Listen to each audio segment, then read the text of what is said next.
Good morning. Thank you for joining us. My name is Ryan Skogstad, and it's a pleasure to have you today at our Capstone Coffee conversation. Today, we're going to discuss the topic of cryptocurrency. And that's obviously a huge topic, and some of the points might be a little elementary to some, but I think it's helpful anyway. I'm joined today by my colleague, Adriana Garcia. Good morning, everyone. As Ryan said, my name is Adriana. I'm really excited about our conversation today. I know that a lot of people have at the very least heard of cryptocurrency, but there's still a lot of questions that people have about it. So hopefully we can help with that today. We're going to be doing an interview style conversation today. I've generated a list of questions that I'm going to be asking Ryan today. But if you feel at the end of the meeting that you still have questions, feel free to type that question in your comment box and we can get to that at the end of the meeting. So if you're ready, Ryan, you want to get started? I'm ready. Okay, let's go to the very basic. What is cryptocurrency? Yeah, so in the basic form, a cryptocurrency is a way to kind of buy or sell goods or services without the use of a traditional currency. So you use a digital currency, which can be stored on your phone or online, but I can buy a good or a service with a digital currency, cryptocurrency. What this enables us to do as consumers is it removes the financial intermediary from the equation. So if I want to buy something from Adriana, typically I give my Visa card, and basically what that means is Visa says, hey, Ryan's good for this, and then Visa goes and charges my bank, and Adriana gets paid later. I get the product, and Adriana gets paid through the financial intermediary, and there's cost to those financial intermediaries. Adriana might pay a Visa fee of 2 or 3%. I might pay some banking charges or what have you to hold my account somewhere. And so the idea of a cryptocurrency allows Adriana and I to just exchange goods and services and directly exchange a crypto without having the use of a financial intermediary. Okay, and what are all the differences in the cryptos that we hear about? Yeah, so today there's 10,000 cryptocurrencies in existence, which kind of blew my mind as I was kind of preparing for this. I know of many of them, but there's 10,000 today. It accounts for 1.7 trillion US dollars in the cryptocurrency space. So it's a lot of money with a lot of cryptos kind of running around. And I've heard of many of the names, and you might have heard of Litecoin, Ripple, Dogecoin. There's now even a Stop Elon coin, which has been invented recently to kind of remove some manipulation of the Elon Musk tweets. There's numerous names in the cryptocurrency space. We're going to focus on a couple today, Bitcoin and Ethereum. Those are the ones that we hear the most about, have kind of the most proliferation. Bitcoin today is 1/3 of the crypto market space. Okay, crypto market space is 1.7 trillion. Bitcoin is 700 and some odd billion dollars of value US dollars today. Okay, and Bitcoin's used to transact business. Like I was just kind of alluding to at the beginning, if I have a Bitcoin and I want to get my hair cut with Adriana, she might charge 1/1000th of a Bitcoin. And so I would give her 0.001 Bitcoins. She would cut my hair. That's the equivalency of $38. 1/1000th of Bitcoin. If I have Bitcoin, 1/1000th of my Bitcoin would now go to Adriana's account, right? So that's how Bitcoin works. Ethereum has Ether coins, which act very similar to Bitcoins, but Ethereum takes it a step further, and it uses what we call blockchain technology to create decentralized applications. So I know that's a lot of words there, but these decentralized applications, they're called dApps. And in the same manner that Bitcoin removes a financial intermediary, a dApp, a decentralized application, can remove an intermediary to conduct business as well. So Ethereum uses blockchain technology, or these dApps, to enable Adriana and I to create a transaction without an intermediary. And so where we see this being able to be used in the future, and you're starting to see some of it now, is if I'm selling a house and Adriana wants to buy that house from me, we currently have to go to a title company and do a title search, and we have mortgage and escrow, and we have all these intermediaries that we are paying fees toward to make sure that Adriana can purchase the house or I can sell it, and all this where if we can remove those intermediaries with these dApps from Ethereum using blockchain technology, we can transact business together, reduce our costs, and not have manipulation potentially in between us trying to just do business together. So those are some of the ways and some of the differences between like Bitcoin and Ethereum. And we could see Ethereum being used in the future for lending and title, but also insurance, buy-sell agreements, purchases of companies, things like that, and using that blockchain technology. Okay, great. Can you tell me a little bit about the background and the history of cryptocurrency? Yeah, so in thought formation, crypto was kind of at first alluded to in the 80s and 90s, but there was no real traction there. Obviously, internet kind of being formed in the late 90s and what have you. The real traction became when Bitcoin started in 2009. And it's quite a story if you want to go back and look at how the history or how Bitcoin was formed. It's too much to get into today. But I'd recommend go reading and looking up on it. But it was formed kind of as an attack on governments that started printing money after the financial crisis.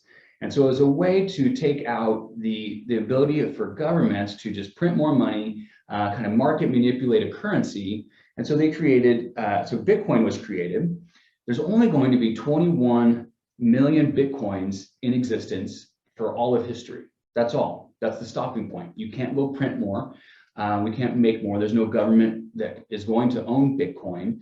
And so Bitcoin is created in the fact that there's scarcity to it, scarcity. And there will never be the ability to kind of create more in financial turbulent times. 18.5 million Bitcoins have already been mined also. So we're 85 to 90% of the way of all Bitcoins being mined. So Bitcoin started in 2009 and the first transaction in Bitcoin was done in 2010 and it's kind of grown in popularity over the last decade. Ethereum is fairly new. It arrived in 2015 and currently today it's about half of Bitcoin's value. So if Bitcoin is a third of the marketplace, Ethereum is about half of Bitcoin. About half of the total crypto space is made up of Bitcoin and Ethereum. And it's a very new asset class. Obviously, if Bitcoin came in 2009, Ethereum in 2015, that's very recent in the terms of investment. Yeah. So I heard you mentioning mining and energy usage. Can you talk to me a little bit about how Bitcoins are created? Yeah, so Bitcoins are formed by using algorithms from computers where they basically, they try to solve a problem. And when this problem is solved, it creates a new Bitcoin. The light bulb goes off and you've created a new Bitcoin or found a Bitcoin, I guess. And I kind of liken it to, if we know the answer to a Powerball ticket, there might be trillions of possibilities. But once you have done enough attempts at that Powerball ticket, you get the right number. And when you hit that right number, you've created a Bitcoin. And so computers have been basically trying to solve these Bitcoin problems or Powerball tickets to find new Bitcoins. And at first, maybe I had one computer trying to solve a Bitcoin problem. And if I have one, how about two? And how about I add a few more? And now I have a farm of computers trying to solve these algorithms to create and find or mine more Bitcoins.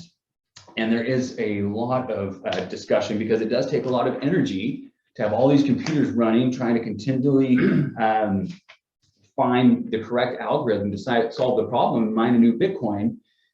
The act of mining for Bitcoins is the 29th largest consumer of power in the world if it was a country. So I'll say that again, and I'll kind of give you an example. Today, Argentina uses the 29th most power in the world. It has 45 million people. Bitcoin uses, the mining of Bitcoin uses more power than the country of Argentina. So that you've kind of heard the, as the climate control discussions are going on now, we're trying to, that Bitcoin mining topic is coming up as one to get more regulation. So, and China today accounts for about 75% of all the Bitcoin mining until today. Okay. So how can I buy crypto? How would I get invested in that? Yeah, so when Bitcoin was first coming on the marketplace, you would buy Bitcoin basically with a digital wallet. You kind of do it on your phone or online. You'd have to hold it in your phone through an online account. And that created some problems in the fact that they were getting hacked in some instances, and people would forget their passwords and lose their Bitcoin. But today, because of the proliferation and the popularity, we actually have the ability to buy cryptocurrency in accounts here or elsewhere, but you have the ability to buy cryptocurrency type investments through your financial advisor. Much like someone could buy gold or silver, if you said, I want to hold some gold in my portfolio. We don't actually go and buy gold bars and hold them here at the office, but we would buy a fund that follows the price of gold or silver, or a trust that holds gold or silver. And so we do the same thing with Bitcoin or Ethereum or cryptocurrencies. We can hold a fund that matches that price movement. Okay, so how do you incorporate that into someone's portfolio? Good. Yeah, it's a tough question. In some ways, sometimes we don't. You know, there's a lot of people that don't need anything like that in their portfolio, and obviously that's the case in a lot of scenarios. But I have heard it said, and I've kind of stuck with this quote that I've heard a few years ago, and so I'll say it again. Pardon me if you've heard it before, but the second most foolish thing you can do is to hold too much cryptocurrency, and the first most foolish thing you can do is to not hold any cryptocurrency. And so that's the little adage that I've kind of incorporated somewhat. My biggest kind of caution: institutions will not be the ones that are hurt by owning cryptocurrency. Individuals are going to be the ones that are hurt by holding too much cryptocurrency. And so if we think about our investment process, we want to invest like an institution. We want to make sure it's in a measured approach. We want to look at cryptocurrency as an investment, not a trade, if we are going to invest in it, a long-term investment, and in a measured way where it's maybe 1% and a maximum of 3% of a portfolio, where we continually rebalance. And that means maybe selling it at times if it gets to be too much of a portfolio. So we want to look at it as an investment, as part of a piece of a holistic picture, like an institution, rather than a get-rich-quick scheme. If you're in a get-rich-quick investment, you are in a get-poor-quick investment as well, because it can go either way quickly. Okay, so what about price fluctuations? I hear it went up a tremendous amount last year, and this year it went down. Can you tell us why that is? There's a lot of reasons that go into kind of price movement, but I'll just give a couple of ideas on maybe why we've seen some of the price fluctuations. Last year, again, was a huge printing of money year, just like 2009. Last year we had COVID, and every economy around the world started printing dollars. And so it's much how the Bitcoin was formed. Bitcoin or crypto becomes much more popular when governments start to manipulate currency. There becomes the need for a decentralized or desire for the decentralized, non-manipulated currency. So there's some popularity there. We also had COVID, which forced people into their computers and their homes. And so you saw a rise in kind of the millennial trade, I'll call it. You saw a rise in Robinhood, meme stocks, cryptocurrency trading, and trading cards, baseball cards, basketball cards. We saw a huge increase in price valuations for what I'll call kind of the millennial trade, right? And I don't know another way to describe that, but we've seen a lot of new themes that picked up last year, maybe because of COVID. So crypto did very well last year. This year, we've seen a huge pullback in the fact that China has now announced they want to stop the mining of Bitcoins, right? They're trying to make some climate changes. And as I mentioned before, they were 75% of the mining of Bitcoin proliferation in the past. Well, they're going to take that off the table. So now maybe that becomes a deterrent. So that's, we saw a huge rise last year, and now as we start to see maybe some more attention being paid to it and some governments stepping in, as things become more popular, governments are forced to pay attention, and so now we're seeing a little bit of a push and pull there. Okay. So last question, and this might be the $1 million question that everybody always asks: what is the future of cryptocurrencies? Yes, that is the, if we knew the answer, obviously, then that would be we'd make a lot of money in that arena. A couple things I would say. Number one, we don't know, right? There are equally smart people on both sides of that crypto conversation. So whether you're talking governments or CEOs, equally smart people. Some will say this is the wave of the future, and we're going to move towards a one world currency, and it's wise to be putting this into part of your portfolio. But then there's others that say this is going to go away at some point, and regulation is going to come in and put a kibosh on it. And so, and both are equal, both have equally valid points. And so that's why we would advocate for a institutional type measured approach when investing in something like this, because we don't know. Just yesterday, in fact, El Salvador announced that it will allow for Bitcoin as a currency, and it's the first country to have announced that. So whether that starts any type of trend or what have you, I know there's countries that are looking at it and potentially adopting it, and there's other countries that are looking at it and potentially going to create more regulation and difficulty. So what is the future? We don't know. I do feel like it's somewhat here to stay at some level. It's going to be hard, I think, for it just to disappear and not, and to just disappear and vanish. But at what price is really hard to say. Okay, great. Well, I appreciate you helping me understand a little bit more about crypto. Let's go ahead and see if we have any questions now. Well, we have one age-old question. Is now a good time to buy? Yeah. So I'll just use Bitcoin for an example. Bitcoin today is, actually didn't check it today. Yesterday it was about 38,000. At the high, a few months ago, I believe it was 65, but a year ago it was somewhere in the teens, right? And so it has come down almost 50% in the last few months. Ethereum's down almost 40%.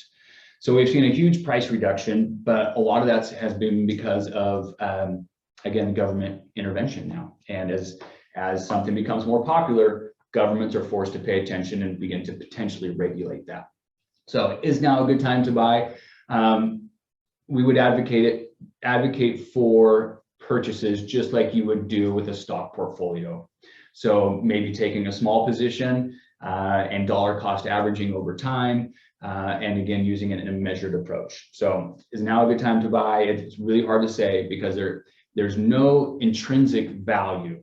Bitcoin does not pay a dividend. It's not a company that produces anything. It's somewhat just like gold in the fact that the price moves only on a supply and demand. And if more people are wanting it, then that price will go up. And if more people are trying to shy away from it, the price will go down.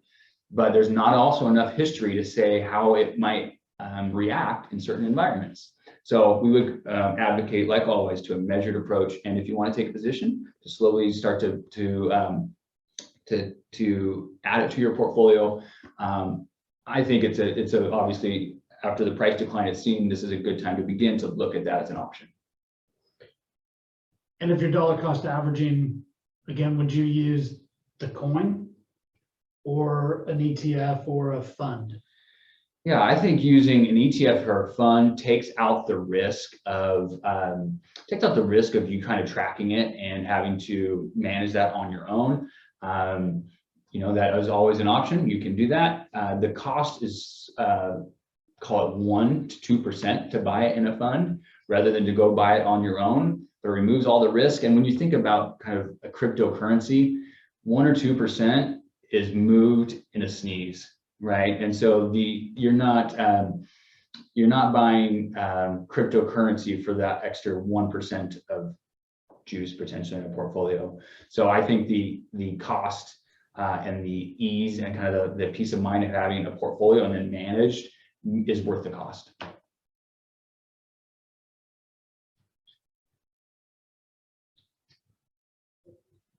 I think that's all we have. Great.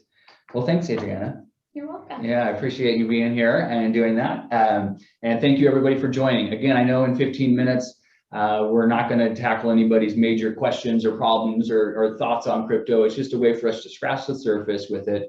Hopefully you learned something today. If you have questions, as always, reach out. We'd love to talk about this more with you.